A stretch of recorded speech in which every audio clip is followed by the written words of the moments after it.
redheads are just weird. We're like in this No, weird category of we're the society black that like, people of white people, right, like no one knows where to which put us, right like when we're white like people didn't have black people to discriminate against, they found a reason and it's red hair, which is so stupid. We're ready. We're prepared. Do not give in to fear. We are fearless. This is not the time to be afraid. This is a time to stand up and fight back and to resist any temptation for them to divide us. We're in this together. The rule of law is on our side. We will not give in, not give up. We will not capitulate. We will not bow. We will not bend. We will survive. Let me welcome you officially. Let me welcome. She is an amazing comedian, probably one of the best minds of today as it relates to kind of sussing out what's happening and making it funny, finding the ha ha in the horror. That's what she's doing. And she's got a new special, Michelle Wolf, The Well, which she jokes about her baby being left in the well. But y'all got to watch it. It's on Netflix. Let me welcome the great Michelle Wolf. Hello. Hi, how are you? Thank you. That was very nice. It was very lovely. Well, Um, anyone who knows me, knows that I don't just give out platitudes. So I oh, must well, really, yeah, I'm not that person. thank you. Well deserved. I think from the first time I saw you on the scene, I said, "Oh, she's gonna be a problem for people." Cause, cause you come, you got the nice dulcet tones, the sweet little smile. You just come in, and you're hitting people in the solar plexus in the throat, and it's just bam, bam, bam, bam, bam, and they're laughing and not realizing that you're talking about them. It's a beautiful thing. Right. I mean, it's one of my favorite things to do is to really and I've got a large audience of a lot of times a lot of white women who I don't think they expect to be made fun of as much as I make fun of them during the show, and it's it's a blast. Most of them get on board. Some of them do get up and leave. I'm not gonna lie. Well, you grew up in Hershey, Pennsylvania, which I've done two retreats there, and it is a very racially weird place. Yes. And by racially weird, I mean a little racist. So, Yeah. tell us how'd you get radicalized? What happened? Um, you know, Honestly, it's very because in Hershey, so there's the town of Hershey and then there's like the Milton Hershey School, right? So Milton Hershey had it started as an orphanage, whatever, it become like a school, and where kids from less fortunate backgrounds come, they live in supposed to be like a safe and welcoming environment to help them succeed in the future. It's a good place, right? Uh, as a kid, I noticed that we had very few Black people in our school. But Milton Hershey had a lot of Black kids. And, I was on the track team, so we interacted with the school a lot because we always were up against them in track. And and I was like, well, why are there so many, like, why would there be so many Black kids from less fortunate circumstances? And then you start to learn things and you're like, oh, because we were terrible. That's like there's a huge history of uh of white people being terrible in America. It's actually how America was made. And the more you learn, the more you see. And yeah, I think that's kind of how it started. Is just So, literally learning like actual history. are you saying that the majority of people who look like you, because white is a concept, it's a construct, it's a made up construct, Hmm. the majority of people who identify with being quote unquote white aren't well versed in our history? Is that what you're saying? I would say most people are not well versed in our history. I would say most people they get fed a history in school and they believe that. And you know what? If Why wouldn't you? You're like, oh, my teacher said this is what happened. And so you'd be like, And I get graded.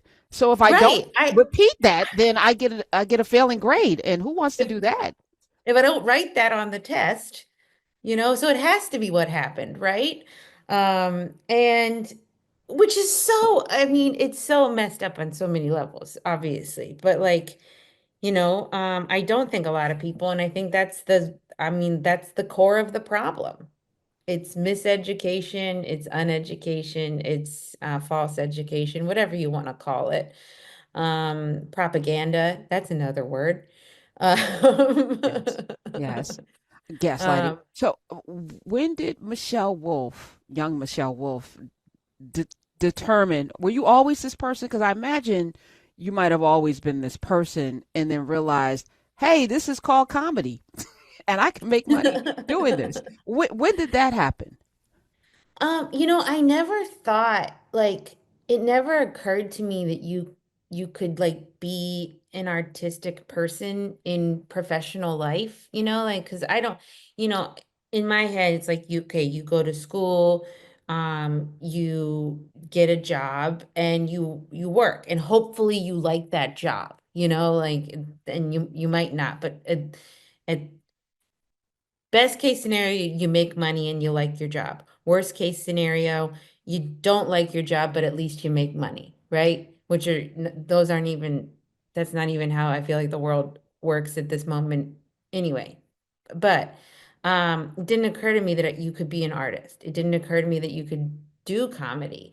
So I was living in New York, I was working in finance, and I went to see a taping of SNL, which I've always been such a huge fan of. And I was like, how did these people start? Like, what do you do? Like, how do you get into here? Because I thought, like, in my head, there's two ways to become an artist, right? You either have rich parents or you're like a starving artist type and you like live in your car. That's like, like, and I was like, I don't want to live in my car and I don't have rich parents. So, like it just didn't seem like a possibility for me. So I Googled these people and they all started in improv. So I just signed up for an improv class. And I was working a full-time job while pursuing stand-up in the background. And that's how I figured out this is what you do with this. Like this is what you like. It really made me like develop perspectives and think about like what do I want to say? What do I want to talk about? Um, how do I make I don't know. I was always a weird kid, like I was always had weird ideas and wanted to do things a bit differently and, wasn't necessarily, I don't think, concerned with a lot of things that especially like high schoolers and high school girls maybe been concerned about, like I wasn't wearing a ton of makeup or trying to go after boys, which is a perfectly fine thing to do in high school. I just was wired slightly differently. I was like, I don't know. So, I I was mean, just weird. you remind me of Pippi Longstocking, which was my favorite book. It was Curious George when I was real little, and then I got hooked on a Pippi Longstocking, and then I graduated to Stephen King. I don't want to. That's a fun progression. Yeah. It's really weird. But Pippi was this young little girl that was her dad was somewhere, and she somehow got to sail and go out and explore, and she had this red hair that was crazy, and she was strong, and those are nice things as a girl to lean into. It helps build you. But you went from that studying kinesiology to getting into finance to getting into comedy. Do you remember the first joke that you wrote and told and landed? Um, well, first of all, I think it's interesting that you bring up Pippi Longstocking because I do feel like, redheads are just weird. We're like in this No. weird category of We're the society black that like, people of white people, which right, like no one knows where to with put us, right, like when we're white like people didn't have black people to discriminate against, they found a reason and it's red hair, which is so stupid. Like you Yeah, I can mean, control like that. they thought we were witches. They thought we were, it's always, I don't know. I'm always, you're always like a little bit of an outcast. Like, like you have to kind of be a Pippi Longstocking, right? Like you have to be like a bit self-sufficient and like, just harder. I guess. But uh and then your sorry, what was your question? Oh, yeah, your first joke. We Oh, could the first talk about joke. whatever. You don't have to follow my questions. Listen, I'm trying to get to know you because I admire your brain. I love smart Oh, people. thanks. I love people who can process and critically think about the world that we're in and try to figure out how to make sense of it for other people. I teach, so dissemination of information is important. However you get it, if it's through Yeah. music, through art, like we need people to this to work. We need this to work, and it's not working right now. It So is not, I mean, it is not working. It so you can is. ignore that stupid question. Tell me how we got here and what do we do about it? Michelle Wolf. I mean, I do think I've always been like a bit of a outsider in terms of like, just like I'm the only redhead in my family, like Oh, there's there weren't a lot of other redheaded kids at school. There wasn't like so it is like it's a weird thing. And it's so like I did love Pippi Longstocking. I loved any redheaded character. Like I loved the first Queen Elizabeth because all I knew about her at the time was that she had red hair and she never got married. And so like I thought those two things, I was like, sounds like a pretty cool lady, and then you learn more about England and you're like, okay, well, maybe not super cool, but right. What about Lucy? yeah, Lucy, there's Now, very few, well, there's now I was obsessed with this series on Netflix as well, and with an E.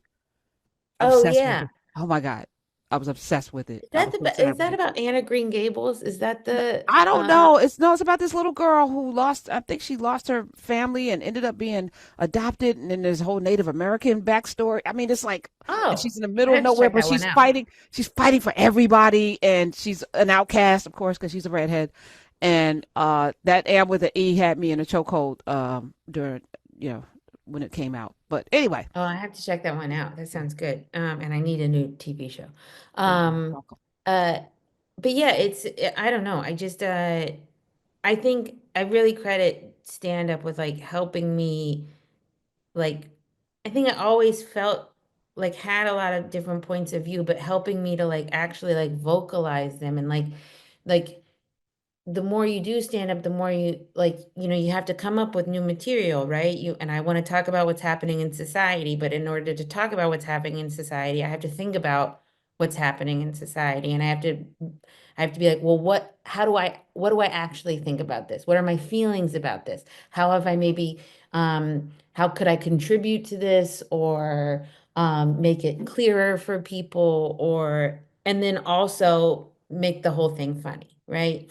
And it's a really interesting thing to do now because first of all, you have to like sometimes you actually have to present the information. Like people just don't know the information. There's this whole new bit that I'm working on about how, and I didn't realize this. Did you know Stockholm syndrome? First of all, it's not a real thing, and it's based off of one psychologist evaluating one woman from a robbery who he never even talked to. It was basically this just like this man who was like, of course she fell in love with her captor. And she was like, repeatedly until like she's still alive today. And she will still say, I was trying to Just survive. trying to live. I just Yeah, wanted to like live. what are you talking about?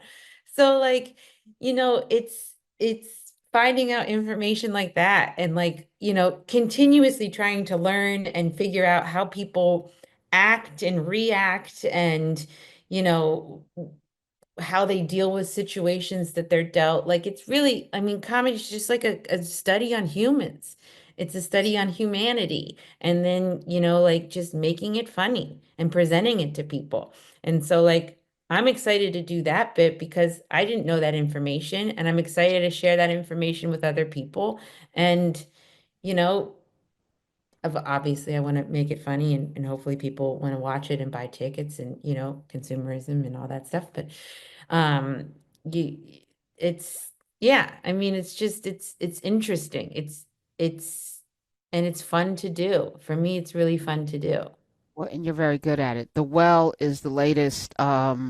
I sat through, I said, oh, so clever, so clever. And the swallowing of cum, I said, man, that landed. It landed very well, Michelle. Chef's kiss to Thank you. you. So being famous now, because I feel like you're a reluctant famous person. And do you think you're famous? And I feel like you don't want to be famous. You just want to do your comedy. So you are masterful at making sure your life is very private. Because even on your Instagram, you're not posting no pictures of the baby. You're not showing us the boo. You like you like no. You don't get any of that. That's mine. How you're like a ninja warrior. How are you able to do this?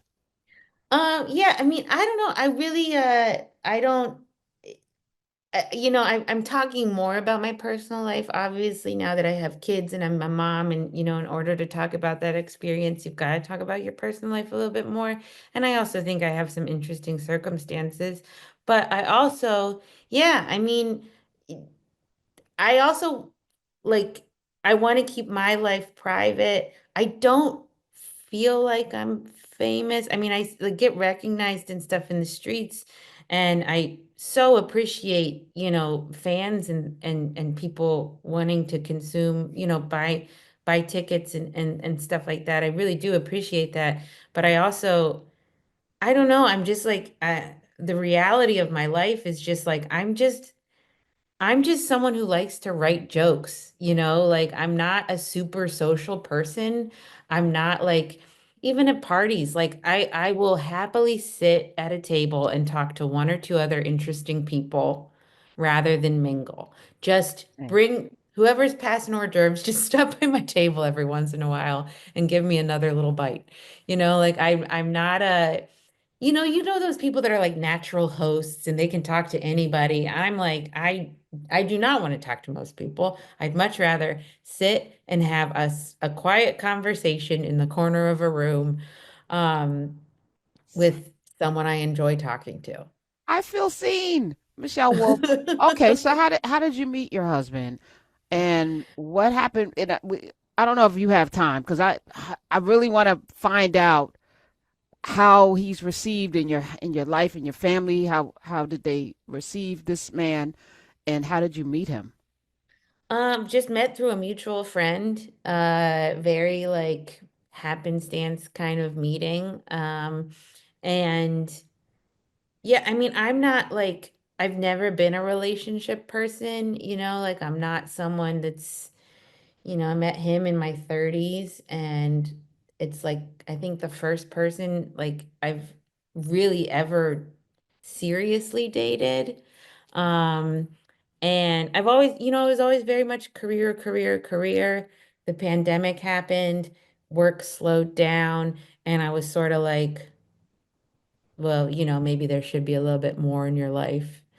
Um, uh, and yeah, I mean, he's been very well received by the family. And yeah, it's just nice to have, it's, it's nice to have someone you can talk to that understands, like, maybe not understands because I don't think we understand each other 100%, but it like listens, and like once because like I think his perspective and his point of view helps my comedy, like and I like that we don't like have the same experience in the world and we have different perspectives on different things and I like hearing his perspective and he likes hearing mine and so it's just nice to have another person to talk to a smart person who challenges you and challenges your views on the world and how you think um you know and then there's also game for a laugh. So speaking of that, because you mentioned he's a black man, do you consider yourself? Are you raising in your mind black children? I mean, yeah, in I have to like I definitely I'm raising black children. And it's something that like there's still so little and so like not kind of really like in the rest of the world yet. So like I haven't really experienced I don't know, they're still like they still feel like they're mine, like they're Even not the even world yet. even asking that question, I'm mad that that's a question because of the world that we're in. Because they should just be your children. They shouldn't be black That's because children. that's like I consciously I know, like logically I know that I am, but right now they're still mine.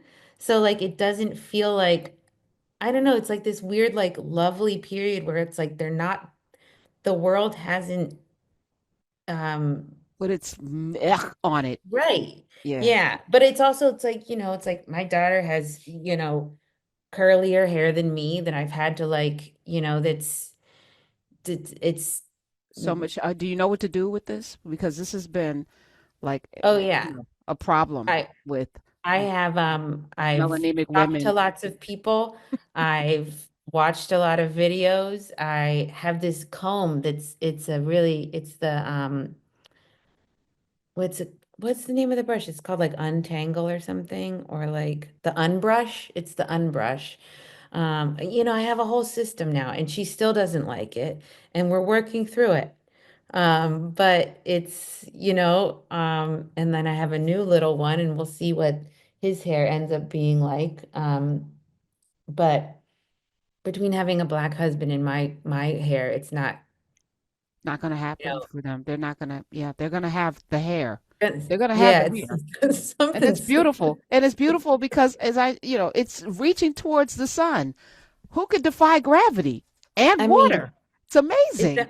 It's absolutely amazing. And you know what?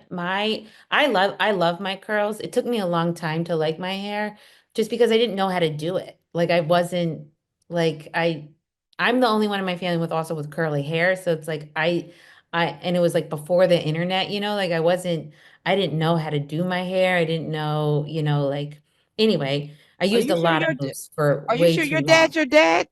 Have y'all had that discussion, Michelle? What's up? I mean, we'll see. Okay. But like, I very much like I was in high school, I was using like handfuls of mousse in my hair. Like I didn't know what I was doing. Oh, Um, but now I absolutely love my hair and my daughter has even better curls than me. Like I love her curls. They're just perfect. And I'm like, good, good, we've upgraded. Like it's lovely. I'm looking at the time. I know you don't have much of it, and I could talk to you literally all day. We be in the corner with the hors d'oeuvres because I like to eat good food. Um, but when you first started with the joke, people groaned. They audibly groaned because who says stuff like that about the babies? Who says stuff about the babies? I love that you did this. It was really, you know what? I came up with the idea for the joke and I started doing it and I really kept doing it because of people's reactions. Like it does get a groan from a lot of people, but it's like, guys, this is what my comedy is. Like it's and I think the best way forward as any type of artist is you got to make what you want to make and hopefully your audience likes it.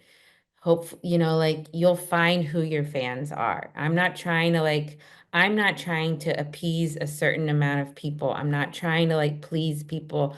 I hope you like what I have for you. If you don't, no worries, you know? But if you do, come along, And it seems to come be. along. You might be a fan and then you might hear a joke where you're like, I really fucking hated that joke. And I'll be like, that's fair. You can continue on or you can get off at the next exit, like it's I feel like the way you are is the blueprint because we are all individuals for a reason. We're not supposed to be in hmm this cookie cutter fit. Everybody has a Kardashian face mold. We're not. We're supposed to look different. We're supposed to be different, which makes us collectively so beautiful.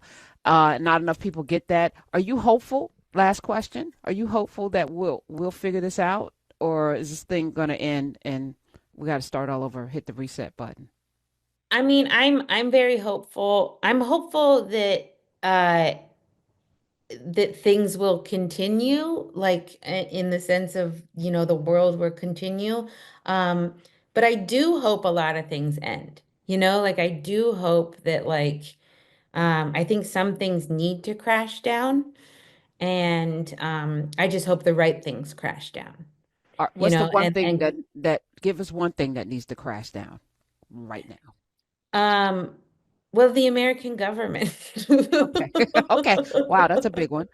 And I actually But, agree with you. to be Yeah. rebuilt, not to, uh, but yeah, I think the way that we've run our society, and the way the government works, and the way that it's bought by corporations and lobbyists, and how it's serving. Because I often say, like, people like to say the government is broken, that society is broken. I don't think it is. I think it's working exactly the way they want it to work.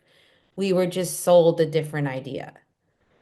And they just lied to us about what the product was. But I think it's working exactly how it's supposed to work. So, Yeah. um, and but so yeah, I would love to see that collapse in a way that you know, could be rebuilt, and be a little bit better, be the actual government that we say we have. I co-sign. Thank you for giving us some time today. It was a pleasure meeting you. I couldn't wait to talk with you. And y'all check out The Well. If you're sensitive, get over it or don't watch it. But if you enjoy comedy and a good mind F, Michelle Wolf will deliver. Michelle Wolf, what a pleasure. We're ready. We're prepared. Do not give in to fear. We are fearless. This is not the time to be afraid. This is a time to stand up and fight back, and to resist any temptation for them to divide us. We're in this together. The rule of law is on our side. We will not give in, not give up. We will not capitulate. We will not bow. We will not bend. We will